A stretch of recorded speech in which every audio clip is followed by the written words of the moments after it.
네, 16번째로 페이지 교과서 202쪽으로 이동하도록 하겠습니다. 교과서 202쪽부터 205쪽까지 축구의 경기 기능에 대한 내용이 나와 있는데요. 이 역시 마찬가지 온라인 수업 때 이미 선생님이 한번 여러분들께 언급을 했던 내용입니다. 여러분들은 축구의 경기 기능의 명칭과 그 내용에 대해서 알고 있으면 되는데요. 먼저 트래핑입니다. 트래핑은 자신의 앞으로 날아온 공을 팔을 제외한 신체의 각 부위를 사용해서 잡아놓는 기술이다 라는 것을 여러분들이 알고 있으면 되겠고요. 그 다음 리프팅입니다. 리프팅은 신체의 여러 부위를 이용해서 공을 연속으로 튀기거나 다루는 기술이다. 몸에 힘을 뺀 상태에서 자연스러운 자세가 나오게 하며 몸의 균형을 유지하면서 공을 주시하는 것이 중요하다. 이 내용이 리프팅이라는 것을 여러분들이 알고 있으면 되겠습니다.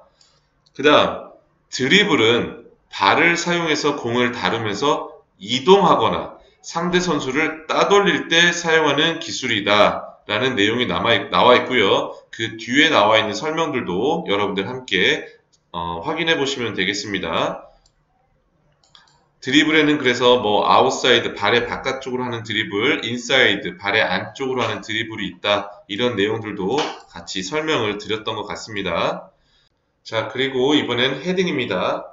헤딩은 공을 머리로 튕겨내는 기술이다. 헤딩을 할 때에는 공을 끝까지 보면서 상황에 맞게 공을 보내야 한다. 공의 중앙을 중심으로 머리를 어디에 갖다 대느냐에 따라 공의 방향이 달라진다. 라는 내용이 나와 있습니다. 그 다음 이제 골키핑입니다. 골키핑은 골키퍼가 공을 잡거나 쳐내는 기술이다. 골키퍼는 수비의 최후방 지역에 위치한 핵심 수비수이므로 경기 상황에 맞춘 골키핑 능력이 요구된다. 라는 내용이 나와 있습니다. 그 다음 6번째로 차징입니다. 차징은 공을 소유하기 위해서 어깨를 사용해서 상대 선수와 몸을 부딪히는 기술이다 라고 나와 있는데요. 앞서 선생님이 축구의 직접 프리킥 설명할 때 차징의 경우 파울이 났을 때 직접 프리킥이 선언된다 라고 했습니다. 정당한 어깨 싸움은 공을 뺏기 위해서 서로 몸을 부딪히면서 이렇게 힘으로 밀어서 공을 빼내는 몸싸움으로 인정이 되는데 이게 과도하게 어떤 차징이 되거나 여기 교과서에 나와 있는 내용처럼 손을 포함한 팔꿈치 밑부분을 사용하면 반칙이 되므로 이런 내용들을 여러분들이 잘 알고 계시면 될 것 같습니다. 그 다음 태클입니다. 태클은 상대 선수가 가지고 있는 공을 순간적으로 빼앗는 기술이다. 태클을 할 때에는 드리블을 하는 공격수의 움직임을 잘 살펴서 적당한 순간에 실시해야 성공 확률을 높일 수 있다. 태클 상당히 어렵고 위험한 기술이라고 했죠. 그리고 뒤에서 하는 백 태클은 한 번 잘못하게 되면 바로 퇴장으로 연결될 수가 있습니다. 그래서 여러분들 태클은 이런 내용이다라는 것만 알고 계시고 실제 축구할 때는 태클은 좀 자제하는 게 좋을 것 같습니다. 17번째로 오프사이드에 대한 내용을 알아보겠습니다. 교과서 205쪽으로 이동하겠습니다. 오프사이드란 공격수가 상대편 수비 진영에서 최종 수비수 1명, 일반적으로 골키퍼, 최종 수비수 1명을 제외한 나머지 1명보다 골대와 가깝게 위치해서 공을 받았을 때 공격하는 팀에게 주어지는 반칙이다. 오프사이드는 패스하는 동료의 몸에서 공이 떨어지는 순간에 일어나며 중앙선을 넘어선 상대 수비 진영에서 적용된다. 또한 오프사이드 위치에 있더라도 골킥, 코너킥, 스로인을 받거나 상대 선수가 패스한 공을 받을 때는 오프사이드가 선언이 되지 않는다라는 내용이 나와 있습니다. 여러분들 이 내용만 보면 이해가 잘 되지 않을 수 있는데요. 선생님이 지난번에 여러분들에게 알려드렸던 축구 온라인 강의를 보면 오프사이드와 관련된 강의가 있습니다. 그 내용을 이해가 잘 안 되는 친구들은 그 내용을 다시 한번 살펴보면 좋겠고요. 선심, 부심은 깃발을 오프사이드 상황이 발생되면 깃발을 위로 들고 있다가 오프사이드 지점을 가리킨다라고 나와 있습니다. 그 다음 오프사이드 트랩이라고 했는데요. 이거는 수비팀이 일부러 상대 공격수들을 오프사이드에 빠지도록 만드는 그런 전술이라고 생각하시면 되겠습니다. 오프사이드 트랩은 공격해 들어오는 상대 선수의 옵사이드 반칙을 유도한다라고 해서 수비 선수가 처음에는 이렇게 빨간색 선수와 같이 위치를 하고 있다가 같은 공격팀 선수가 패스를 하려고 하는 그 시점에 찬 다음에 이동하는 게 아니고 패스를 하려고 하는 그 순간에 앞으로 이동을 해서 상대편 공격수를 옵사이드 위치에 만들어 놓는 이 속임수, 전술을 말합니다. 그래서 수비팀이 수비수들 간에 서로 호흡을 잘 맞춰서 이 옵사이드 트랙을 활용하는 경우도 상당히 많이 있습니다. 그래서 여러분들 이 옵사이드와 관련된 내용 잘 알고 계시면 되겠습니다. 네, 18번째 내용입니다. 교과서 201쪽으로 이동하도록 하겠습니다. 교과서 201쪽에 보면 킥의 종류에 대해서 나와 있습니다. 인프런트 킥, 인스텝 킥, 인사이드 킥, 아웃 프런트 킥이 나와 있고요. 인프런트 킥은 엄지발가락 쪽에 발등으로 찬다. 그 다음에 인스텝 킥은 강력한 킥, 장거리 패스 또는 중거리 슛, 발목을 세워 공이 뜨지 않게 한다. 그 다음에 인스텝 킥, 정확한 킥으로 짧은 거리의 슛 또는 패스, 인사이드 킥입니다. 죄송합니다. 인사이드 킥입니다. 여러분들이 지금 수행평가를 했던 그 킥이죠. 그 다음 마지막 아웃 프런트 킥, 새끼발가락 쪽 발등으로 비껴차며 패스 방향을 상대가 파악하기 어렵게 할 때 사용한다 라고 나와 있습니다. 여러분들 이 킥의 종류에 대해서 명칭과 그 내용을 알고 계시면 되겠습니다. 19번째로 교과서 325쪽으로 넘어가도록 하겠습니다. 교과서 325쪽에 보시면 창작체조의 심미적 요소라고 해서 통일미, 조화미, 대조미, 균형미 이 네 가지의 심미적 요소가 나와 있습니다. 통일미는 동작들이 하나로 잘 이루어져 있는 것을 말하고요. 조화미는 서로 다른 동작들이지만 역동적으로 일치하는 모습을 보여주는 것을 조화미라고 합니다. 대조미는 서로 다른 동작을 대비하여 돋보이게 하는 것입니다. 균형미는 균형이 잘 잡힌 동작에서 나올 수 있는 심미적 요소라고 할 수 있습니다. 여러분들은 창작체조의 심미적 요소 4가지를 잘 알고 계셔야겠습니다. 네, 20번째로 창작체조의 표현 방법에 대해서 알아보도록 하겠습니다. 교과서 326쪽입니다. 교과서 326쪽 왼쪽 상단 부분에 보시면 즉흥표현, 모방표현, 추상표현이라는 3가지 표현 방법이 나와 있는데요. 즉흥표현은 말 그대로 자기 생각과 느낌을 즉석에서 몸으로 자유롭게 표현하는 방법을 말하고, 모방표현은 자연 현상이나 사물의 특징을 그대로 흉내내서 표현하는 것을 말합니다. 마지막으로 추상표현은 눈에 보이지 않는 자신의 느낌을 생각하는 대로 표현하는 것을 추상표현이다 라고 할 수 있습니다. 여러분들은 이 창작체조의 표현 방법 3가지를 잘 구분할 수 있으면 되겠습니다. 21번째입니다. 교과서 326쪽과 327쪽에 나와 있는 내용입니다. 창작체조의 기본 요소에 대해서 알아보도록 하겠습니다. 창작체조의 기본 요소인 시간, 공간, 힘, 흐름의 변화를 이해해야 할 텐데요. 먼저 기본 요소 중에 첫 번째, 시간의 변화입니다. 신체를 느리거나 빠르게 또는 박자에 맞거나 엇박자로 움직이는 등 시간의 변화를 표현하는 방법이다 라고 나와 있습니다. 공간의 변화, 동작이 일어나는 공간에서 움직임을 크거나 작게 또는 방향을 상하 좌우로 바꾸는 변화를 표현한다. 공간의 변화를 의미하고 있습니다. 그리고 힘의 변화입니다. 힘을 변화시켜 움직임을 강하거나 부드럽게 또는 무겁거나 가볍게 표현하는 방법이 있습니다. 마지막으로 흐름의 변화입니다. 동작과 동작 사이를 연속적으로 이어주거나 동작을 중간에 멈추었다가 다시 잇는 변화를 주어 다양한 느낌을 연출한다. 이런 흐름의 변화, 이 4가지들을 여러분들이 잘 체크하고 있으면 되겠습니다. 22번째로 교과서 328쪽으로 이동하겠습니다. 교과서 328쪽 왼쪽 날개 상단 부분에 보시면 창작체조의 작품 발표와 감상 과정의 순서가 나와 있습니다. 주제 정하기, 역할 분담 및 이야기 만들기, 동작 만들기 및 연습하기, 발표 및 감상하기, 감상 후 평가하기, 이 단계로 나와 있는데요. 여러분들은 이 순서만 잘 알고 있으면 되겠습니다. 23번째로 교과서 329쪽으로 이동하겠습니다. 교과서 329쪽 제일 아랫부분에 보시면 줄넘기의 유형이 나와 있습니다.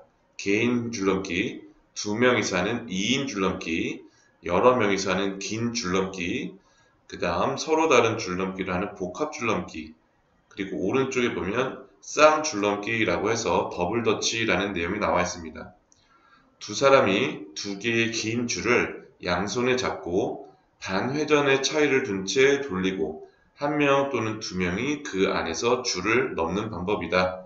양손에 줄을 잡아주는 사람은 양손에다가 줄을 넘기를 잡고 그 양손을 회전의 차이를 둬서 이렇게 돌리면 그 안에 이제 사람이 들어가서 뛰어넘는 방법을 말합니다. 여러분들은 줄넘기의 유형에 대해서 잘 알고 계셔야 되겠습니다. 24번째로 음악 줄넘기 발표 시의 유의사항과 동작 구성 시의 유의사항에 대해서 알아보도록 하겠습니다. 교과서 332쪽 왼쪽 날개의 제일 아랫부분에 보시면 음악 줄넘기 발표할 때, 작품 발표를 할 때 유의사항에 대해서 나와 있습니다. 자신 있게 발표한다. 혹시 틀리더라도 당황하지 않고 빨리 적응한다. 줄에 걸리더라도 잠깐 멈춰서 다음 동작이 진행될 수 있도록 하고 다른 친구들은 격려해 준다. 이렇게 작품 발표를 할 때 이렇게 유의사항을 여러분들이 잘 확인하시고, 그 다음 333쪽 오른쪽 날개 보시면 음악 줄넘기 작품 발표를 할 때 그 동작을 구성할 때 유의해야 될 내용입니다. 첫 번째, 음악과 어울리는 동작으로 구성을 한다. 두 번째, 동작의 공간적, 시간적 구성 형식을 고려한다. 세 번째, 개인 뛰기, 단체 뛰기 등 모든 요소가 들어가도록 한다. 네 번째, 적절하게 다양한 난도의 동작을 섞어서 구사한다. 라고 나와 있습니다. 여러분들은 발표 시 유의사항과 동작 구성할 때의 유의사항을 잘 알고 계시면 되겠습니다. 25번째입니다. 교과서 412쪽으로 넘어가겠습니다. 교과서 412쪽에 보시면 익수사고 예방법과 익수사고 대처법이 나와 있습니다. 이 내용을 한번 살펴보도록 하겠습니다. 먼저 물에 들어가기 전에 준비 운동을 하고 다리부터 서서히 들어간다. 그 다음 두 번째, 물에 들어가거나 보트, 수상스키, 래프팅 등의 활동을 할 때에는 반드시 구명조끼를 착용한다. 세 번째, 가능한 한 안전 요원이 있는 물놀이 장소를 선택하고 안전 수칙을 지킨다. 그리고 계속해서 익수사고의 대처법입니다. 구조 전문가 외에는 가급적 직접 수영해서 구조하지 않는다. 아무리 수영을 잘한다고 하더라도 본인이 직접 수영으로 물에 빠진 사람을 구해주는 행동은 위험할 수 있습니다. 가까운 거리에 있는 경우 수건이나 옷을 연결하여 구조한다. 약간 먼 거리에 있는 경우에는 긴 막대기나 튜브를 줄에 연결해서 구조한다. 이렇게 익수사고를 예방할 수 있는 방법과 익수사고에 대처할 수 있는 방법이 나와 있습니다. 이 내용들 여러분들 잘 알고 계시면 되겠습니다. 26번째로 교과서 414쪽으로 이동하겠습니다. 교과서 414쪽에 보시면 타박상, 염좌, 골절 등을 당했을 때 응급처치하는 방법이라고 해서 라이스라고 나와 있습니다. 이 내용을 한번 살펴보도록 하겠습니다. 사고의 충격으로 근육에 타박상을 입거나 좌상 또는 염좌, 골절이 되었을 때 하는 응급처치 방법이다. 첫 번째, 휴식을 취한다. 상처 부위를 안정시키고 추가 상해를 예방한다. 두 번째, 얼음찜질입니다. 얼음찜질로 혈관을 수축시켜 출혈을 막고 통증을 감소시킨다. 세 번째, 압박입니다. 탄력 붕대를 감아 상해 부위가 붓는 것을 방지한다. 네 번째, 환부 올리기. 상처를 심장보다 높이 들어 혈액순환을 원활하게 하고 붓기를 가라앉힌다. 다섯 번째, 고정입니다. 골절일 경우에, 부러졌을 경우에는 상처 부위를 움직이지 않도록 부목으로 고정한다. 이 다섯 가지 내용에 대해서 여러분들 잘 알고 계시면 되겠습니다. 27번째입니다. 교과서 415쪽으로 이동하겠습니다. 교과서 415쪽에 보시면 출혈이 심할 때의 응급처치에 대한 내용이 나와 있습니다. 출혈이 발생하여 오랫동안 지속되면 생명이 위험해질 수 있으므로 상황에 따라 적절한 방법으로 지혈한다 라고 나와 있습니다. 자, 먼저 직접 압박법입니다. 출혈 부위에 깨끗한 거즈를 대고 직접 눌러서 지혈을 하는 방법입니다. 그다음 간접 압박법입니다. 출혈 부위에서 심장과 가까운 동맥을 손으로 강하게 눌러 지혈한다 라는 내용이 나와 있습니다. 직접 압박법은 그 출혈 부위를 직접 지혈을 해주는 거고, 간접 압박법은 출혈이 나는 부위가 아닌 그 출혈이 나는 부위에서 심장과 가장 가까운 동맥을 손으로 눌러 강하게 지혈해주는 방법을 말합니다. 여러분들은 출혈이 심할 때 직접 압박, 간접 압박법 잘 구분해서 알 수 있으면 되겠습니다. 28번째입니다. 교과서 416쪽과 417쪽에 나와 있는 내용입니다. 가슴 압박 소생술에 대한 내용입니다. 가슴 압박 소생술은 규칙적으로 가슴을 눌러주며 부상자의 혈액을 움직여 혈액 안에 남아있는 산소를 뇌와 심장에 공급하는 방법이다 라고 나와 있습니다. 제일 먼저 첫 번째, 반응 확인입니다. 두 번째, 119 신고 및 심장 충격기를 요청합니다. 세 번째, 가슴 압박을 준비합니다. 네 번째, 가슴 압박을 실시합니다. 다섯 번째, 부상자에 대한 관찰과 관리를 합니다.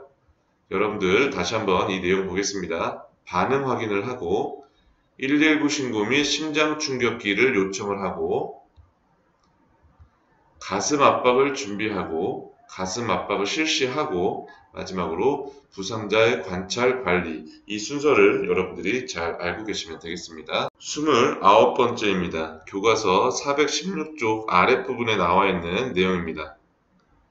심장 충격기 및 심장 충격기 사용법인데요. 먼저 심장 충격기는 두 개의 패드를 부착하고 오른쪽 어깨와 왼쪽 배 옆구리, 허리 쪽에 두 개의 패드를 부착합니다. 그럼 기계는 심장 충격기가 심장 리듬을 분석을 하고 이때 부상자에게서는 손을 떼야 합니다. 만약에 심장 충격이 필요하다라는 판단이 서면 심장 충격을 위한 에너지를 충전하고 그 다음에 충격 버튼을 누르면 이 기계에서 전기적인 신호로 환자의 심장을 뛸 수 있게 해줍니다. 만약에 심장 리듬을 분석했는데 심장 충격을 할 필요가 없다라고 판단이 되면 가슴 압박을 다시 시작하고 부상자가 회복되거나 구급대가 올 때까지 지속적으로 가슴 압박을 시작하면 되겠습니다. 마지막 30번째 내용입니다. 교과서 416쪽 왼쪽 상단에 나와 있는 내용입니다. 하임리히법이라고 해서 복부 밀초 올리기라는 내용이 나와 있습니다. 이물질에 의해 기도가 완전히 막혔거나 의식이 없는 환자의 복부를 압박하는 구급처치법이다. 한 손을 주먹을 쥔 채 엄지 쪽을 부상자의 배 중앙에 놓고 다른 손으로 주먹 쥔 손을 감싸고 부상자의 배를 등 쪽으로 강하게 밀쳐 올려서 압력에 의해 기도에 걸린 이물질이나 음식들이 빠져나올 수 있게 하는 방법이 하임리히법이 되겠습니다. 이 내용 잘 알고 계시면 되겠습니다.